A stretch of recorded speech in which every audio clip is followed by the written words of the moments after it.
Hello and welcome to my channel Maths Mania. Today we are going to learn about basic concepts in geometry. So without wasting any time, let's begin. The topics are point, line, line segment, ray, concurrent lines, point of concurrence, collinear points, non-collinear points, planes, parallel lines. Point. A point is an exact position or a particular location on a plane surface. It is not an object but a place. It can be represented by a dot. So अभी हमें क्या समझा कि dot मतलब point. हमें बस ये याद रखना है कि अगर हमने पेपर पे एक डॉट निकाला तो उसी को हम पॉइंट बोलेंगे. Okay. To name a point capital letters are used. हम हमेशा पॉइंट को नेम करने के लिए कैपिटल लेटर्स ही यूज करेंगे. सपोज ये एक पॉइंट है. ओके, ये एक पॉइंट है तो हम इसे नेम करने के लिए कैपिटल लेटर यूज करेंगे. और पॉइंट मतलब क्या? डॉट. जितना सिंपल ये सुनने में है उतना ही सिंपल है ये. आप जैसे डॉट ड्रॉ करते हो आप उससे ही पॉइंट बोलोगे. ओके. अभी जैसे यहाँ पे हम इस पॉइंट को क्या नाम देंगे? Point M. कैपिटल लेटर से दिया है. फिर ये वाले पॉइंट को पॉइंट एन और इसे पॉइंट क्यू, क्योंकि हमने डॉट भी यूज किया है एंड कैपिटल लेटर भी यूज किया है. So this is called a point. Okay. In the adjacent figure M, N and Q are points. Okay. सिर्फ इतना याद रखना है कि डॉट मतलब ही पॉइंट है, बाकी कुछ याद रखने की जरूरत नहीं है. डॉट मतलब पॉइंट, बस. Next, line. A line in mathematics means a straight line which can be extended on both its ends without any limits. अब आप अपने पेपर पे दो पॉइंट्स ड्रॉ कर लो. ओके. एंड दो पॉइंट्स के बीच में एक लाइन ड्रॉ करना. ठीक है. लाइन ड्रॉ करोगे तो वो स्ट्रेट लाइन रहेगी. एंड अगर आप उसे दोनों साइड से एक्सटेंड कर रहे हो, दोनों साइड से एक्सटेंड मतलब क्या? खींच रहे हो. सपोज ये एक पॉइंट है और एक दूसरा पॉइंट है तो आप दोनों साइड से उसे खींच रहे हो. तो जब हम एक्सटेंड करते हैं without any ends, it is called a line. Okay. In simple words, line has no ends. Arrowheads are used on both ends to show the extended line. अभी आपने आपके पेपर पे दो पॉइंट्स ड्रॉ कर लिए. ठीक है. आपने उन दोनों के बीच में एक लाइन भी ड्रॉ कर ली. अब आपको उससे एक्सटेंड करना है तो पूरा पेपर का जो लिमिट है, जहां तक आपका पेपर है, सपोज आपका पेपर यहाँ तक है तो आप पूरा इस पे लाइन ड्रॉ करोगे. उससे बेटर ये है कि हम थोड़ा सा लिमिट ले, मतलब दो पॉइंट्स ड्रॉ करें, उसके बीच में एक लाइन ड्रॉ करें एंड उसके बाद में थोड़ा एक्सटेंड करने के बाद arrow head they. Arrow head के वजह से, वो दोनों साइड से एक्सटेंड होने के वजह से हम उससे क्या नाम बोलेंगे? हम उससे बोलेंगे line. This is called a line. Okay. A line can be named by using small letters like L, M, N, etc. Points में हम क्या यूज करते थे? Capital letter. लाइन में हम क्या यूज करेंगे? Small letter. It can also be named by using two capital letters. यहाँ पे ध्यान रखना, two capital letters बोला. ओके. two capital letters क्यों बोला है? क्योंकि 2 points यूज करेंगे हम. ओके. तो अभी जैसे यहाँ पे हमने पॉइंट यूज किया है, पॉइंट ए और पॉइंट बी, तो हम इसे क्या बोल सकते हैं? Line A B. और कैपिटल लेटर्स क्यों? क्योंकि हम पॉइंट यूज कर रहे हैं इसलिए कैपिटल लेटर्स. ठीक है. हम इसे क्या बोलेंगे? लाइन ए बी या फिर लाइन बी. आपके ऊपर चॉइस है, आप इसे क्या बोलोगे. ठीक है. और हम स्मॉल लेटर भी यूज कर सकते हैं. तो यहाँ पे जैसे मैंने स्मॉल लेटर यूज किया है एल, तो मैं इसको नाम क्या दूंगी? Line L. Okay. In the adjacent figure L is a line. Remember this. Line L can be also named as line A B और line B A. So line क्या होता है?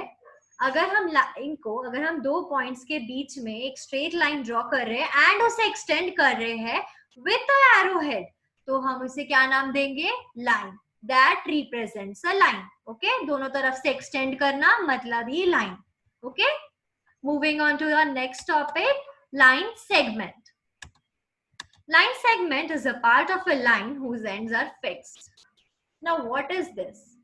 अभी हमने देखा लाइन, ठीक है, ये बोल रहे हैं कि पार्ट होता है, लाइन का एक पार्ट होता है line whose ends are fixed. पिछले वाले एग्जांपल में क्या था, ए और बी फिक्स थे, बराबर, बस दोनों साइड से एक्सटेंड हो रहा था लाइन. बट अभी ये लोग बोले line segment is a part of a line whose ends are fixed. Point A और पॉइंट बी फिक्स थे, तो दैट इज सेगमेंट. बस लाइन का एक part is segment. Okay, the end points are named by using capital letters. Why capital letters? Because point है, point को हम capital letters से नाम देते हैं, right? हम यहाँ पे क्या बोलेंगे, ये एक लाइन है, ओके okay? हम इसे क्या बोल सकते हैं, या तो लाइन ए बी बोल सकते हैं, या फिर सेगमेंट ए बी, या फिर सेगमेंट बी ए. इसके एंड पॉइंट्स तो फिक्स्ड है ना, और ये लाइन का एक पार्ट भी है, तो this is what, line segment. In the adjacent figure, the given line segments are segment AB or seg AB. हम इसे कैसे लिख सकते हैं, seg AB, बट प्रोनाउंसिएशन कैसे करेंगे, segment AB या फिर segment BA. ओके, अब ये वाला फिगर देखो, PQ, हम इसे क्या बोल सकते हैं, segment PQ या फिर segment QP. दो पॉइंट्स के बीच में एक लाइन ड्रॉ हो रही है ना, तो हम इसे क्या नाम देंगे, सेगमेंट PQ या फिर segment QP. Remember this, segment PQ and segment QP are the same line segments. Okay, line segment is nothing but a part of a line, bas, whose ends are fixed. Okay, moving on to the next topic, ray. Consider the adjacent figure. It starts at point E and goes forward in the direction of F continuously without any end. Such a figure is called a ray. अब हम line में क्या कर रहे थे, दोनों side से extend कर रहे थे, बराबर, बट रे में क्या होता है, एक पॉइंट तो फिक्स्ड होता है, बट जो दूसरा पॉइंट है हम सिर्फ दूसरे पॉइंट से ही एक्सटेंड करते हैं. मतलब एक पॉइंट आपका फिक्स्ड रहेगा और दूसरे वाले पॉइंट को आप एक्सटेंड करोगे, ठीक है. जब ये केस होता है तो हम उसे क्या बोलेंगे, रे. एक पॉइंट फिक्स्ड है एंड दूसरे पॉइंट को हम एक्सटेंड कर रहे हैं, उसे हम बोलेंगे रे. A ray is a part of a line whose end is fixed while the other is not. जिसका एक एंड तो फिक्स्ड है बट दूसरा वाला एक्सटेंड हो रहा है, उसे हम बोलेंगे रे. The starting point E of the ray is called as origin and is shown by a point. अब जो पॉइंट फिक्स्ड है, ये वाले फिगर में कौन सा पॉइंट फिक्स्ड है बताना, पॉइंट E, वहां से एक्सटेंड नहीं हो रहा है, ये स्टार्टिंग पॉइंट है. जो स्टार्टिंग पॉइंट रहेगा उसे हम बोलेंगे पॉइंट ऑफ ओरिजिन. ओके, ये पॉइंट ऑफ ओरिजिन है, ये पॉइंट E है, ये पॉइंट F है, और F से एक्सटेंड हो रहा है, सिर्फ एक ही साइड से एक्सटेंड हो रहा है. ओके, सो पॉइंट E को हम बोलेंगे point of origin. The other end of the ray is shown by an arrowhead. F से हमने क्या देखा, F से एक्सटेंड हो रहा है, एक्सटेंड जहां से होगा उधर ही हम एरो हेड देंगे. ओके, F से एक्सटेंड हो रहा है तो F को हमने एरो हेड दे दिया. The given ray is named as ray EF. अब ये सबसे ज्यादा इंपॉर्टेंट है, जब हम नेम देंगे इसको तो स्टार्टिंग वाले पॉइंट से देंगे. ओके, पॉइंट ऑफ ओरिजिन से देंगे. हम इसको रे FE भी नहीं बोल सकते, रे F भी नहीं बोल सकते, रे E भी नहीं बोल सकते. हमें इसे क्या बोलना है, रे EF. जो पॉइंट ऑफ ओरिजिन है वहां से ही उसका नेमिंग स्टार्ट होगा. Okay, remember this. While naming a ray, start from the origin. Ray EF is not the same as ray FE. Okay? जहां से हम स्टार्ट करेंगे वहां से ही हम नेम देंगे. अब हम एग्जाम्पल के लिए टॉर्च ले लेते हैं. ठीक है, टॉर्च अभी जहां से हमने ऑन किया वहां से हमें क्लियरली लाइट विजिबल है. जहां से स्टार्ट हो रहा है वो लाइट पास होना, उसे हम पॉइंट देंगे E. ठीक है, एंड जहां तक हमें क्लियरली विजिबल है, ओके, क्लियरली विजिबल है, उसे हम नाम देंगे पॉइंट F. बट उसके आगे भी तो लाइट पास हो रही है ना, सो जहां से एक्सटेंड हो रही है वो है पॉइंट F, तो हम वहां पे एरो हेड दे देंगे. ठीक है, तो हम इसे क्या बोलेंगे, रे EF, क्योंकि इसका एक एंड तो फिक्स्ड है बट जो दूसरा एंड है वो एक्सटेंड होते जा रहा है. जब ये केस होगा तो हम उसे बोलेंगे रे EF. Torch is the very best example for this. Okay, moving on to our next topic, concurrent lines. When two or more lines pass through the same point, they are known as concurrent lines. In simple terms, a set of lines is said to be concurrent if they all intersect at the same point. So now what is intersect? Intersect मतलब दो lines मिल रही है या फिर एक दूसरे को cut कर रही है. जब ये केस आता है तो हम उसे क्या बोलते हैं? इंटरसेक्ट. ओके. कॉन्करेंट लाइंस क्या होता है? जब एक पॉइंट, ये आपका एक पॉइंट है, इस पॉइंट से दो या फिर दो से ज्यादा लाइंस पास हो रही है या इंटरसेक्ट कर रही है, तो उन लाइंस को हम बोलेंगे कॉन्करेंट लाइंस. ओके. उन लाइंस को हम क्या बोलेंगे? Concurrent lines. अगर एक पॉइंट से दो या दो से ज्यादा लाइंस पास होती है तो उस लाइन को बोलेंगे हम concurrent lines. So in the adjacent figure, line AB, PQ, CD and RS pass through the point O. So all the lines are collinear. Now what is collinear we will study further. पर आपको तब तक के लिए क्या याद रखना है? अगर एक पॉइंट से दो या फिर दो से ज्यादा लाइंस पास होती है तो उन लाइंस को हम क्या बोलते हैं? Concurrent lines. ओके. अब आप आपके पेपर पे एक डॉट निकालो. डॉट मतलब ही पॉइंट. पॉइंट निकालो. अब उससे आप कितने सारे लाइंस पास कर सकते हो? देखो, इनफाइनाइट लाइंस, बहुत सारे लाइंस पास कर सकते हो. So an infinite number of lines can be drawn through one point. Okay. I hope this is clear to you all. Now let's discuss about the next topic, point of concurrence. A common point through which several concurrent lines pass is called point of concurrence.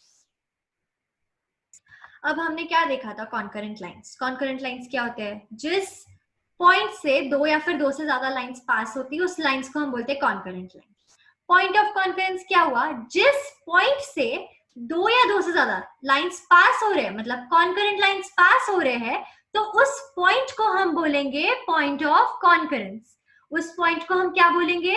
Point of concurrence. अभी यहां से line M, line L, line N और line O पास हो रही है point P से. एक ही single point से पास हो रही है, तो ये कॉमन पॉइंट हुआ. तो इस पॉइंट P को हम क्या बोलेंगे? Point of concurrence. In the above figure, point P is the point of concurrence. और पिछले वाले एग्जाम्पल में क्या था point of concurrence? Point O. Okay. Moving on to the next topic, collinear points. Observe the adjacent figure.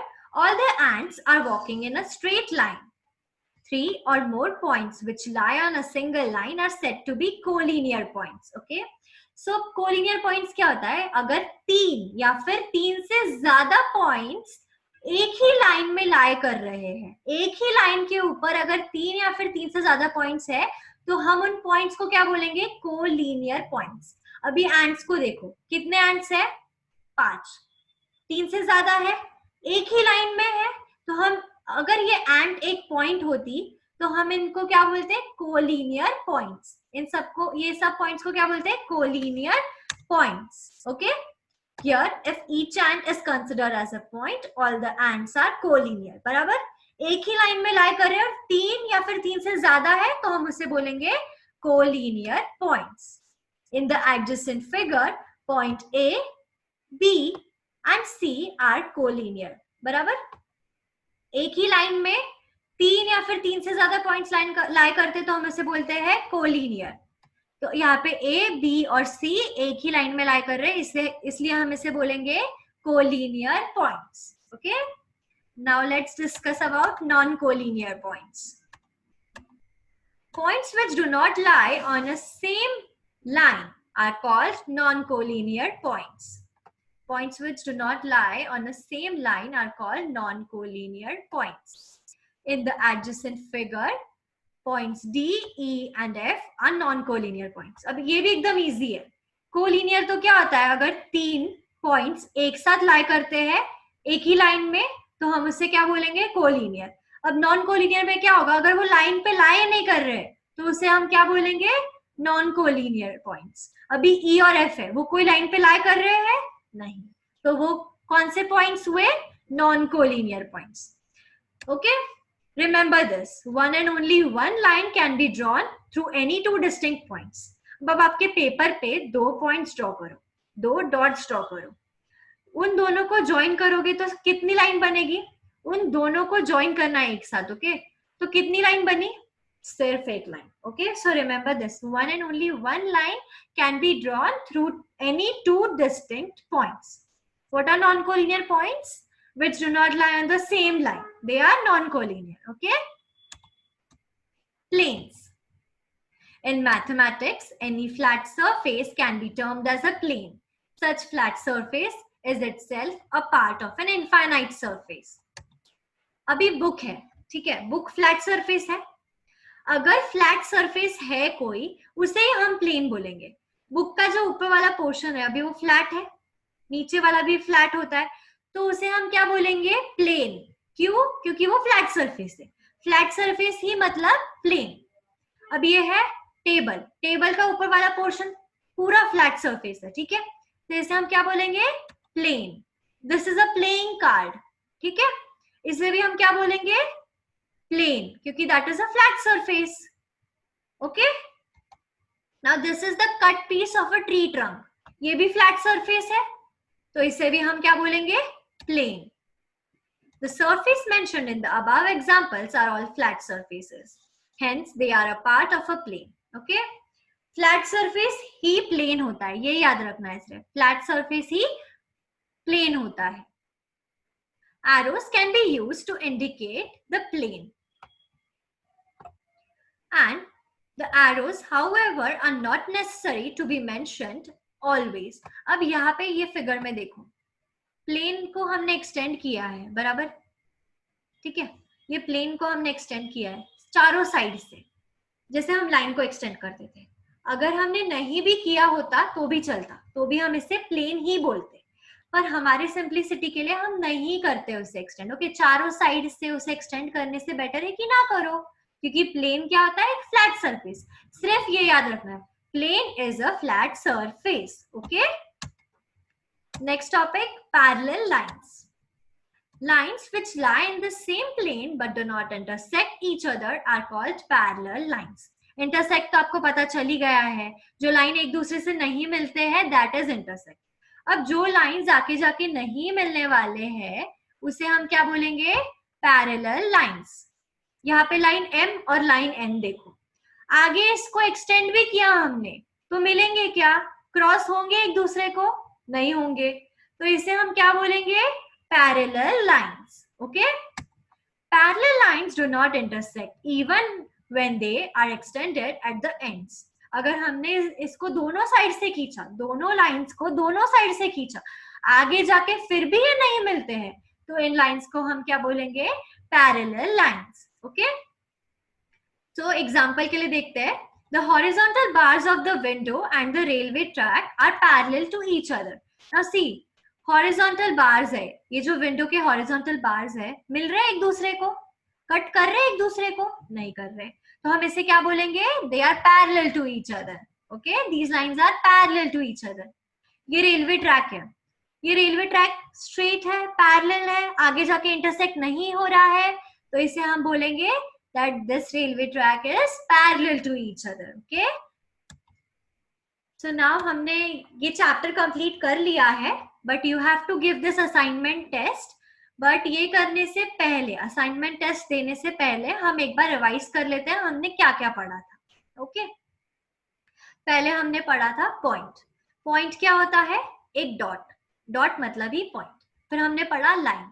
Line क्या होती है कि अगर हमने दो पॉइंट्स को एक्सटेंड किया दोनों साइड से एंड हम उसको एक एरो हेड दे रहे हैं, तो उसे हम बोलेंगे लाइन. फिर हमने पढ़ा line segment. What is line segment? Line segment is nothing but a part of a line. Okay, अभी दो एंड पॉइंट्स है एक लाइन के, तो जो पॉइंट्स रहेंगे हम उसको ही नाम देंगे सेगमेंट, और जो भी पॉइंट रहेगा वो वाला नाम रहेगा. पॉइंट हमेशा कैपिटल लेटर्स में रहता है. ओके, तो हम लाइन का पार्ट इज लाइन सेगमेंट. फिर नेक्स्ट हमने पढ़ा था रे. रे में क्या होता है? एक पॉइंट फिक्स्ड होता है और एक पॉइंट एक्सटेंड होता है. ठीक है, जब ये वाला केस आएगा तब दैट इज रे.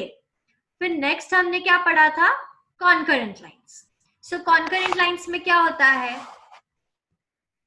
जब दो या फिर दो से ज्यादा लाइन एक पॉइंट से पास हो रहे हैं, हम उन लाइंस को बोलेंगे कॉन्करेंट लाइंस। फिर हमने पढ़ा point of concurrence. What is point of concurrence? जिस पॉइंट से कॉन्करेंट लाइंस पास हो रहे, कॉन्करेंट लाइंस मतलब दो या फिर दो से ज्यादा लाइंस पास हो रहे हैं, उस पॉइंट को हम बोलेंगे पॉइंट ऑफ कॉन्करेंस। ओके, उस पॉइंट को बोलेंगे पॉइंट ऑफ कॉन्करेंस। फिर हमने पढ़ा collinear points. Collinear point is nothing but जब तीन या फिर तीन से ज्यादा पॉइंट्स एक ही लाइन के ऊपर लाई करेंगे, तब हम उसे बोलेंगे, हम उन पॉइंट्स को बोलेंगे कोलिनियर पॉइंट्स। एंड जब नॉन कोलिनियर पॉइंट्स क्या होता है? जब वो पॉइंट्स एक लाइन पे लाई नहीं कर रहे हैं, the points which do not lie on the same line are called as non-collinear points. Okay? फिर हमने पढ़ा था planes. What is planes? Flat surface. Plane is a flat surface. Okay? अभी आप एक एग्जाम्पल भी ले सकते हो। आप आपके बेड के ऊपर अगर हाथ फैलाओगे तो that is a flat surface. तो बेड भी एक प्लेन हुआ, फ्लैट सरफेस है इसलिए प्लेन हुआ। ओके? फिर हमने पढ़ा parallel lines. What is parallel line? Parallel line is nothing but जो लाइंस इंटरसेक्ट नहीं होने वाली आगे जाके, जो लाइंस आगे जाके इंटरसेक्ट नहीं होने वाली, मतलब अगर हमने उसे एक्सटेंड भी किया तो भी वो इंटरसेक्ट नहीं होगी। इंटरसेक्ट मतलब कभी नहीं मिलेगी। उन लाइंस को हम क्या बोलेंगे? Parallel lines. उन लाइंस को हम क्या बोलेंगे? Parallel lines. ठीक है? So thank you for watching. Do like, share and subscribe for more such videos. Stay tuned. Loads to learn.